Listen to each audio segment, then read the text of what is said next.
In a kingdom far beyond the rivers where the morning light touched the silver leaves of the ancient trees, there lived a princess whose laughter once filled the castle halls like the echo of soft bells. She was the only daughter of a gentle king who loved her more than the rising sun and more than the crown that rested heavy upon his weary head. But fate has a way of hiding shadows even in the brightest hearts, and so the day came when the wind carried whispers of loss and the princess vanished like a dream forgotten. At dawn the people searched the woods and mountains, the valleys and the endless fields, but no one could find her name. They spoke her beauty, they remembered her kindness, yet the silence grew heavier with each passing day. The king stood upon the balcony every evening watching the fading sun and praying that one day his lost child would return home. The queen wept in secret, her tears falling into the cold stone floors, and the maids would gather her sorrow like petals of a dying flower.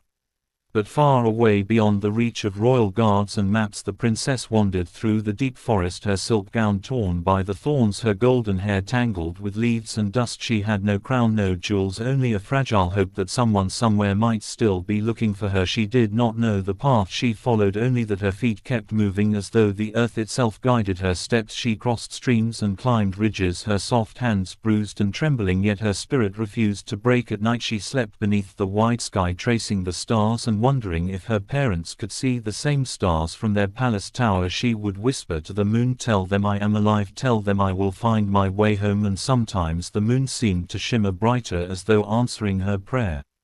The forest spoke in ways that only the lost could hear. The rustle of leaves became voices, the murmur of streams became songs. She learned to read the silence, to listen to the language of shadows. One morning she found an old woman by a small fire. The woman's eyes were pale like mist and her smile carried both sorrow and wisdom. She asked the princess, "Where are you going, child?" And the princess said, "I do not know, I am only trying to find myself." The woman nodded and said, "Sometimes we must be lost to remember who we truly are." She gave the princess a piece of bread and a simple cloak and said, "Keep walking, child, the path knows your name." The princess thanked her and moved on. The bread tasted like warmth and memory, and the cloak smelled faintly of lavender and rain. As days turned into weeks she reached a meadow where wildflowers bloomed in colors she had never seen before. She knelt among them, feeling the gentle breath of wind upon her face. She realized that even though she had lost her home, she had found something else, the quiet beauty of the world that did not belong to royalty or riches, but to every living heart that dared to feel alive. She smiled softly, her heart still aching yet filled with a strange peace she did not yet understand.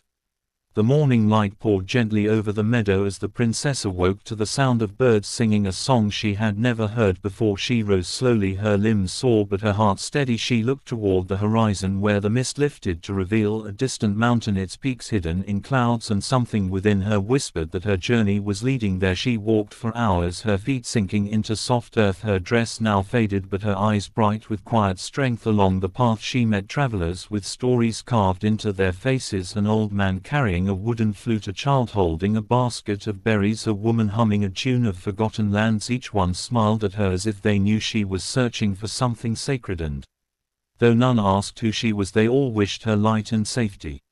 She reached a river that glimmered under the sun, the water clear as glass. She knelt and cupped her hands, drinking slowly, feeling life fill her again. In the reflection she saw a face no longer that of a pampered princess but of a wanderer, brave and untamed. She smiled faintly, whispering to herself that she was learning to be her own kind of royalty, one born not from crowns but from courage and kindness. She crossed the river by stepping over stones, her balance swaying with the rhythm of the water, and when she reached the other side she felt the wind shift, carrying with it a scent of jasmine and smoke.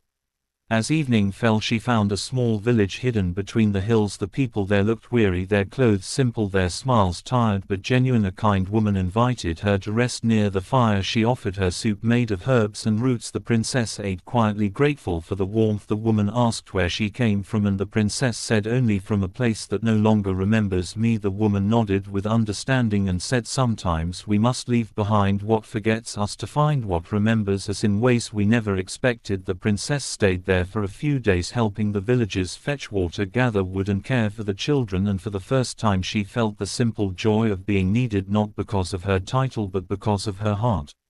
One night she sat beneath the stars and the old man of the village came to her carrying his flute. He played a melody so haunting and beautiful that tears filled her eyes. He said, "This song is for those who wander but never give up, the ones who carry light even in the deepest dark." She listened and thought of her parents, the kingdom, the laughter that once filled her days. She missed them deeply, yet she also knew she could never return the same person she had been before.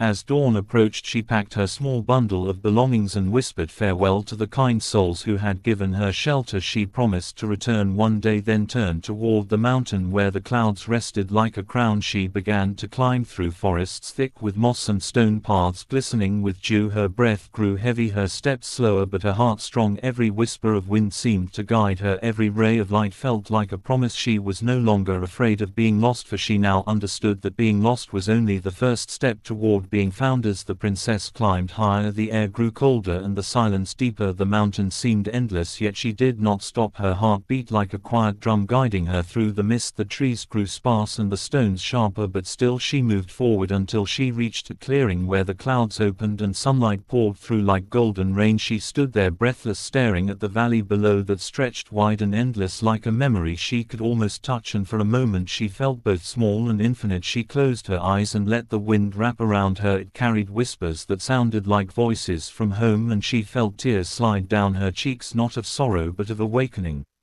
In the distance she saw a small temple carved into the rock, its doors worn by time. She stepped inside, the air cool and still. Candles flickered on the walls, though no one seemed to have lit them in years. In the center lay a mirror, not made of glass but of calm water, resting in a stone bowl. She knelt before it and looked down. The reflection she saw was no longer the frightened girl who had run through the forest. It was a woman with eyes full of storms and sunlight, a woman who had lost everything only to discover the truth hidden beneath the loss. She whispered softly, "I am not the lost princess anymore. I am the one who found herself." And the water shimmered in answer, as though the mountain itself had heard her.